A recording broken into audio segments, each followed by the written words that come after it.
Assalamualaikum warahmatullahi wabarakatuh. Ayah bunda dan murid-murid, selamat datang kembali di channel Pak Jesi. Seperti biasa, jangan lupa subscribe supaya channel Pak Jesi lebih berkembang lagi. Dan mari kita awali pembelajaran kita dengan mengucap basmalah. Bismillahirrahmanirrahim. Oke, kali ini kita akan membahas pada chapter 15, Angles, Position, and Direction. Oke, kalau kita lihat pada gambar, ada sudut-sudut yang ditandai dengan tinta warna merah di sini. Nah, ini menandakan sebuah angle. Ya, ada 3 jenis angles. Nah, ini pertama yang diperagakan oleh the girls, yang murid perempuan, anak perempuan. Ini ada juga termasuk angle. Yang kipernya juga angle. Kemudian sudut-sudut pada gawang, angle juga, angle, dan angle. Ya, nah jadi ada 3 jenis sudut di sini, yaitu sudut tumpul, kemudian sudut siku-siku, kemudian sudut tumpul. Nah, sekarang silakan ayah bunda tanyakan kepada kepada Ananda, how many angles based on the picture? How many right angles based on the picture? Right angles itu adalah sudut siku-siku. Jadi kita lihat nih, kita identifikasi nih ada berapa sih angles yang ada pada gambar berdasarkan gambar ya. Oke, kalau murid-murid memperhatikan, berarti jawabannya nanti akan bunda ketahui juga ya ada berapa ya, berdasarkan gambar ya. Lanjut. Estimate, compare, and classify angles. Ron makes a figure using craft stick. How many angles in the figure are greater than a right angle? Nah, di sini patokannya adalah right angle. Tadi right angle itu apa? Sudut siku-siku. Ya, sudut siku-siku. How many angles are smaller? Yang lebih kecil berapa banyak sih? Kalau di soal pertama, how many angles in the figure are greater than right angle? Yang lebih besar. Nah, jadi sudut yang lebih besar itu dinamakan sudut tumpul. Yang lebih besar dari right angle. Ya, nih contoh. Pak Jesi berikan contoh. Ini adalah sudut siku-siku. 90 derajat. Nah, yang lebih besar dari sudut siku-siku, Pak Jesi gambarkan di sampingnya adalah sudut tumpul. Nah, sudutnya lebih besar daripada sudut siku-siku. Itu perbedaannya. Kalau lebih kecil, maka sudutnya akan berbentuk seperti ini. Tuh. Paham? Ini sudut siku-siku, sudut tumpul, dan sudut lancip. Gitu ya. Nah, sekarang pertanyaannya, yang greater than a right angle, yang lebih besar daripada right angle, mana aja sih? Tentu sudut B, kemudian D, and E. Ya, B, D, E. Kemudian yang how many angles are smaller than a right angle, yaitu A and C. Gitu ya nak ya. Nah, itu adalah sudut-sudut yang lebih besar atau yang lebih kecil daripada right angle. Kemudian, Lina makes a shape using craft stick. She sees different type of angle in the picture. Dia melihat perbedaan jenis sudut pada gambar. Nah, yang sudut A itu adalah tadi, apa yang 90 derajat adalah sudut siku-siku. Yang B, nah yang B ini adalah straight line atau garis lurus. Kalau kita hitung derajat masing-masing sudut, kalau sudut siku-siku itu adalah berjumlah 90 derajat. Ya, 90. Kalau yang lebih kecil C atau D nanti bisa diukur oleh penggaris. Namun kalau sudut lurus straight line, nah ini dia derajatnya adalah 180 derajat. 180 derajat. Kenapa 180 derajat? Karena dia terdiri dari dua sudut siku-siku. Kalau misal saya gambar di sini, tuh ada dua sudut siku-siku di sini. 90 tambah 90, maka jumlah derajat pada straight line adalah 180. Itu ya. Oke, sekarang kita lanjut. Penjelasan selanjutnya. Angle A is right angle, sudut siku-siku. Sudut siku-siku. Sebentar, pakai sifar besar. Sudut siku-siku.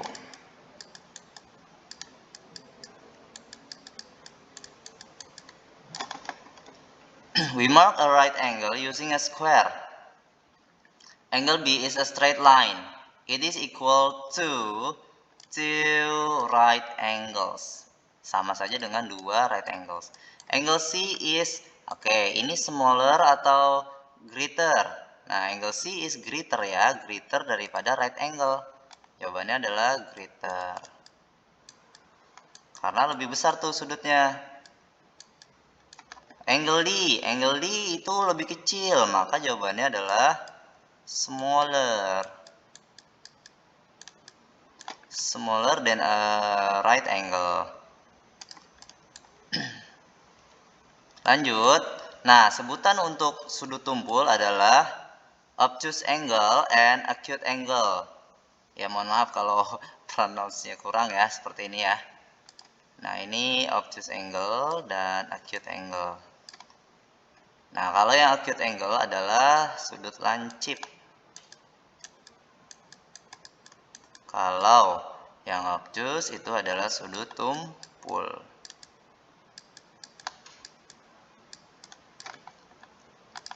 Lanjut, B. Tom finds angles on the top of a triangular table. Dia menemukan sudut-sudut nih pada atap dari meja segitiga. Dia estimates the size of each angle. Dia memperkirakan ukuran dari setiap sudutnya dan membandingkan dengan right angle. Oke, angle E is greater than a right angle. E greater than a right angle. Apakah benar yang sudut I ini lebih besar daripada sudut siku-siku? Ya, benar ya. Yang lebih besar dari sudut siku-siku adalah obtuse angle. Seperti itu, nah. Kemudian angle F and G are smaller atau greater daripada sudut siku-siku. Betul, jawabannya adalah smaller. Lebih kecil. Angle bla bla bla is the greatest angle. Yang paling besar mana nih angle-nya? Silahkan jawab sendiri ya. Kemudian angle bla bla bla is the smallest angle. Angle yang paling kecil adalah angle mana nih? G, E, atau F? Silahkan murid-murid jawab sendiri. Dipandu ya bunda ya. Kemudian how can you classify the angle? Nah, cari, klasifikasikan tuh. Ya, yang mana yang menurut murid-murid, teman-teman adik-adik, yang menurut kalian acute angle atau yang menurut kalian obtuse angle, silahkan diisi sendiri. Mudah ya. Oke, lanjut. Nah, kemudian ini ada sebuah layout dari sebuah ruangan. Alice is standing in the middle of her room. Dia lagi berdiri tuh di tengah-tengah ruangannya. She is facing her bed. Dia sedang menghadap mana? Menghadap tempat tidur. Di sini ada desk, door, wardrobe.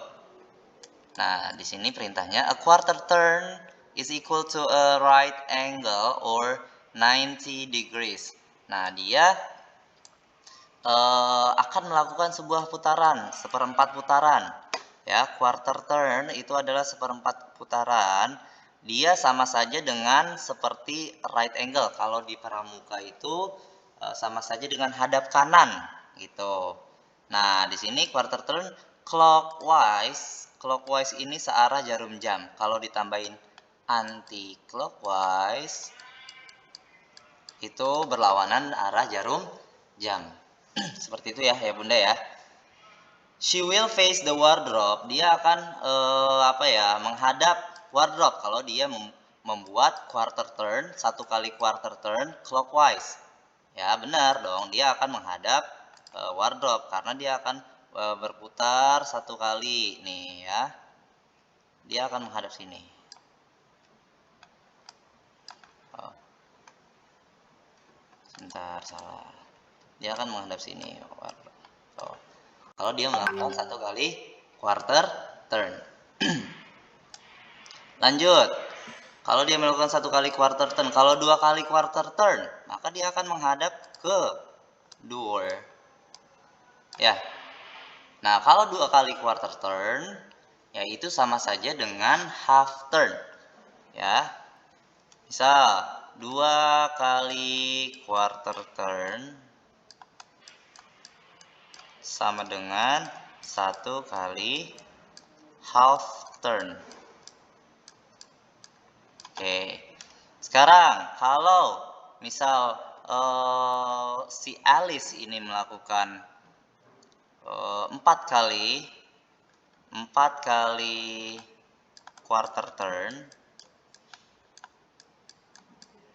maka dia akan menghadap bed kembali, tempat tidur kembali. Maka dia sama saja dengan satu kali full turn. Itu. Ya, terus derajatnya kalau 2 kali 90 tambah 90, 180. Kemudian kalau full turn 4 kali 90, maka 360 derajat degrees. Ya gitu ya Bunda ya. Begitupun kebalikannya nanti tinggal di utak-atik aja. Gitu. Ini sama. Kemudian kita coba jawab soalnya. If Alice make a half turn clockwise, she will face the door tentunya. Lihat gambarnya, dia akan menghadap pintu.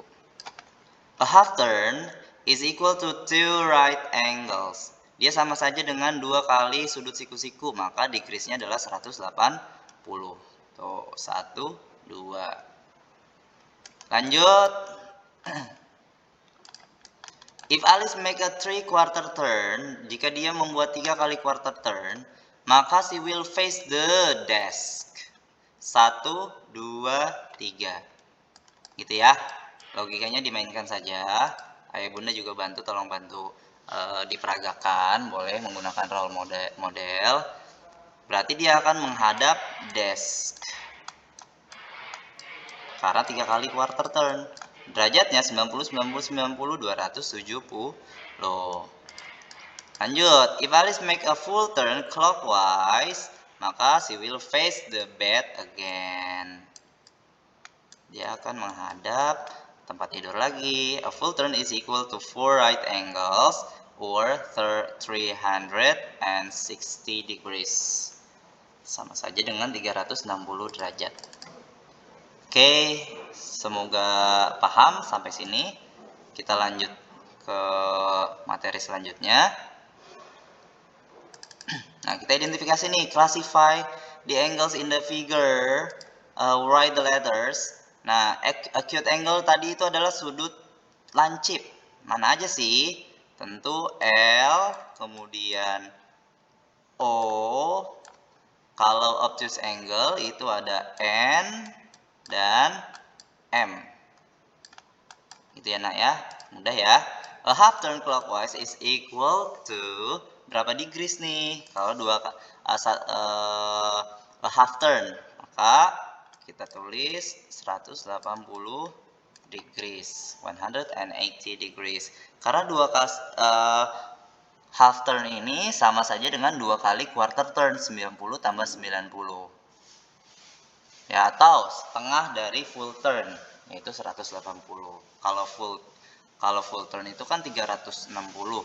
Ya dibagi 2 aja jadi 180. Lanjut, the diagram show where some students are sitting in a classroom. One of the students is standing facing the board.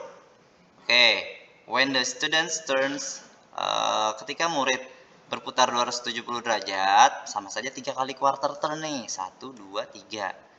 Anti-clockwise. He or she face Ari. The student is, nah, dia laki-laki atau perempuannya akan menghadap Ari. Siapa nih yang akan menghadap Ari? Anti clockwise. Siapa aja nih yang menghadap Ari? Nah, kalau anti clockwise 3 kali. 3 kali anti clockwise. Jadi gambarkan di sini ada denahnya. Nah, dia kan tadinya menghadap apa? Berdiri facing the board. Dia menghadap board semuanya. Nah, when the students turn 270 degrees anti clockwise, berarti kalau sekali putar begini adalah 90. 1 ya, 90. Kemudian 2, 90 lagi. 3, dia akan yang mana yang akan menghadap ke Ari? Ari mana nih? Ini Ari nih. Ya, yang menghadap Ari itu siapa kira-kira? Kalau orang tersebut melakukan 3 kali quarter turn atau 270 derajat putaran. Ya. Ada siapa aja nih? The student is, ya kalau Helen, misal Helen, James menghadap board, standing menghadap board. Dia mutar ke kiri, ya, anti clockwise. 1, 2, 3. Nah, kalau James akan menghadap Helen tuh. Ya, kalau Helen 1, 2 ke Tom, kemudian 3 ke Ari atau Devi. Nah, Helen juga bisa nih, ya. Jadi siapa-siapa aja sih yang bisa menghadap Ari? The student is, oke, siapa? Nanti boleh diisi sendiri ya oleh teman-teman. Lanjut. Ini tidak usah. Kita ke describe direction and movement on a grid. Namun akan ada pada part 2 seperti itu karena terlalu panjang nanti. Oke, sekian pembelajaran kita pada materi angles atau sudut di chapter berapa ya ini, 15 ya, di chapter 15. Nanti akan ada part 2-nya. Sekian, mari kita tutup pembelajaran kita dengan mengucap hamdalah, alhamdulillahirabbil alamin. Semoga video Pak Jesse membantu. Silahkan diisi apa yang Pak Jesse perintahkan pada video. Jangan lupa subscribe video tersebut. Oke, bye-bye.